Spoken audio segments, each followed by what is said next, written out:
Selamat datang di channel MacBook. Silahkan di like, subscribe, tekan tombol loncengnya dan di komen. Kisah Sang Letnan 1. Simpang Potong, Kota Padang. Sebentuk tubuh tua ringkih, tampak berdiri lesu. Di pinggir trotoar berwarna hijau tua. Tubuhnya hanya terbungkus kemeja lusuh dan rapuh. Kepalanya juga tertutup kopiah hitam yang tampak sudah digerogoti usia. Kopiah itu seolah setia menutupi rambutnya yang memutih. Lelaki tua itu bernama Kakek Anwar, berumur 94 tahun. Tanah Kuranji adalah tempat pertama yang menyambut kelahiran Kakek Anwar. Wajahnya keriput, dipenuhi bulu-bulu kasar berwarna abu-abu. Dengan gigi yang hanya tinggal 2, mulut si kakek tampak komat kamit, menyeringai. Sesekali, tangannya menengadah pada setiap manusia yang berlalu. Berharap belas kasihan dan secarik uang untuk pengisi perutnya yang mulai minta diisi. Namun semua tampak acuh. Kakek Anwar tak putus asa, tangannya semakin dijulurkan. Kakek Anwar tak punya rumah. Hidupnya hanya numpang di rumah warga Kota Baru, orang yang berbaik hati menampung tubuh ringkihnya. Hidup sendirian di hari tua ternyata membuat Kakek Anwar harus mengalah pada kerasnya dunia. 10 tahun sudah Kakek Anwar jadi pengemis.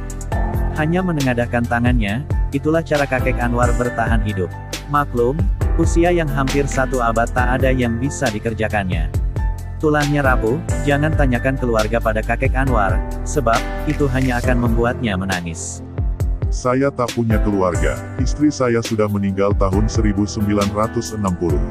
Bersama bayi yang dikandungnya, mati karena kurangnya gizi. Air mata bening menjalar di pipi keriputnya, tak seperti pengemis lainnya, yang kebanyakan terbelakang dan tak pernah mengenyam pendidikan. Kakek Anwar lain, 3 bahasa asing, bahasa Jepang, Inggris dan Belanda dikuasainya. Bahkan waktu berdialog dengan pos metro sesekali lontaran ucapan berbahasa Belanda pun diucapkannya. Kakek Anwar fasih, lidah tuanya seakan sudah biasa melafazkan ucapan bahasa asing tersebut. Memang sekarang Kakek Anwar hanyalah pengemis tua yang menyedihkan. Hidupnya tak tentu arah. Tapi, jika merunut sejarah, tempo dulu, Kakek Anwar adalah pemuda gagah yang ikut memokang senjata melawan para penjajah. Pangkat yang disandang Kakek Anwar pun tak main-main, Letnan 1, Komandan Kompi 3 Sumatera bagian Selatan. Itulah daerah Kakek Anwar waktu menjabat sebagai serdadu bangsa untuk mengusir penjajah. Bukankah luar biasa, si Kakek Anwar muda? Saya bekas tentara Sumatera Selatan. Di bawah pimpinan Bagindo Aziz Can, saya menjadi Komandan Kompi 3 untuk berpetualang, melintasi medan demi menyerang Belanda. Tak terkira berbagai kisah pilu yang saya alami saat perang bergejolak. Tapi, untuk bangsa itu semua belum apa-apa. Hanya satu hal yang membuat kami bangga waktu pulang dari medan perang. Bangga jika membawa topi serdadu Belanda, itu jadi kebanggaan tersendiri dan membuat kita merasa terhormat. Ulas Kakek Anwar menatap kosong, lubang kecil bekas hantaman peluru yang menghiasi kaki kanannya, menjadi bukti keikutsertaan Kakek Anwar berjuang untuk bangsa. Kaki ini ditembus peluru di Jalan Jakarta, sekarang bernama Simpang Presiden. Waktu itu hari masih pagi. Bangsa kita baru saja membuat perjanjian dengan Belanda, perjanjian Linggarjati. Tapi Bagindo Aziz Can menentang perjanjian itu. Belanda marah dan mengamuk, menyerang membabi buta di tengah kota. Hasilnya, ya kaki ini kena tembak waktu mau pulang ke posko. Terang Kakek Anwar, bukan sekali Kakek Anwar kena tembak, bahkan, pengap dan lembabnya dinding jeruji besi pun telah 2 kali Kakek Anwar rasai.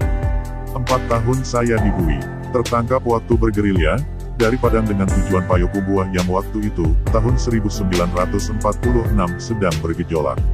Tapi sial, melewati Padang Panjang saya tertangkap Belanda.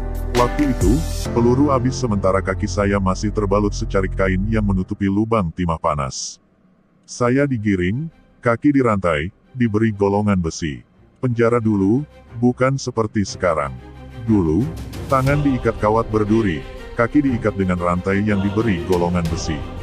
Saban hari kena pukul, bahkan, untuk minum, mereka memberi air putih yang dicampur kencing. Saya pernah ditanya Belanda, apakah saya berjuang dan jadi tentara karena hanya sekedar kedudukan dan jabatan semata.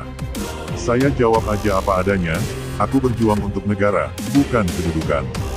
Bila kelak aku mati di sini, aku bangga, karena itu demi negara.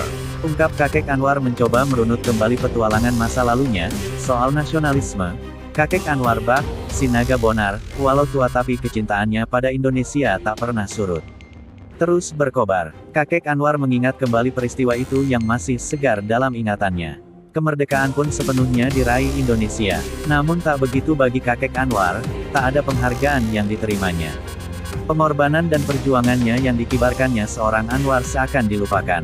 Kakek Anwar hilang di tengah gegap gempita euforia kemerdekaan. Ditambah kematian istri, seolah pembawa petaka. Kakek Anwar kehilangan semangat hidup. Sempat terjerumus ke dunia hitam. Kakek Anwar bertobat. Tapi, hidup memang tak pernah berpihak pada kakek Anwar. Semakin terlunta-lunta, hingga jalan sebagai pengemis pun jadi pilihan terakhirnya. Letnan 1 Anwar, pahlawan bangsa kini tak ubah hanyalah tubuh tua dekil, tak ada yang peduli. Kakek Anwar semakin pupus di tengah sibuknya kota Bengkuang. Bangsa yang besar adalah bangsa yang menghargai jasa para pahlawannya, kata Bung Karno. Namun itu hanyalah barisan kata, bukan kenyataan. Tak percaya? Tanyakan itu semua pada kakek Anwar. Pahlawan kita yang hingga sampai masa tuanya masih menengadahkan tangan untuk bertahan hidup. Memang kakek Anwar tak minta apa-apa dari perjuangannya. Tapi, apakah kita tega melihat orang yang melepaskan kita dari jeratan penjajah harus terlunta? Mengemis untuk hidup, tanah kemerdekaan yang kita pijak adalah hasil dari muntahan peluru pahlawan mengusir penjajah. Namun kenapa kita menutup mata untuk itu? Apakah rasa penghormatan kepada para pahlawan sudah pudar dihantam terjangan zaman? Sekali lagi, jangan lupakan pengabdian kakek Anwar yang telah gigih perjuangkan bangsa.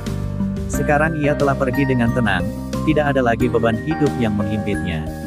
Selamat jalan Letnan 1 Anwar, sang pejuang yang terus berjuang demi kelangsungan hidup di negara yang merdeka. Demikianlah kisah sang veteran Letnan 1 Anwar yang berakhir menjadi seorang pengemis tua. Semoga tidak ada lagi pembela tanah air yang nasibnya seperti kakek Anwar. Terima kasih sudah menonton. Jangan lupa di like, subscribe, tekan gambar loncengnya dan di komen. Bye-bye.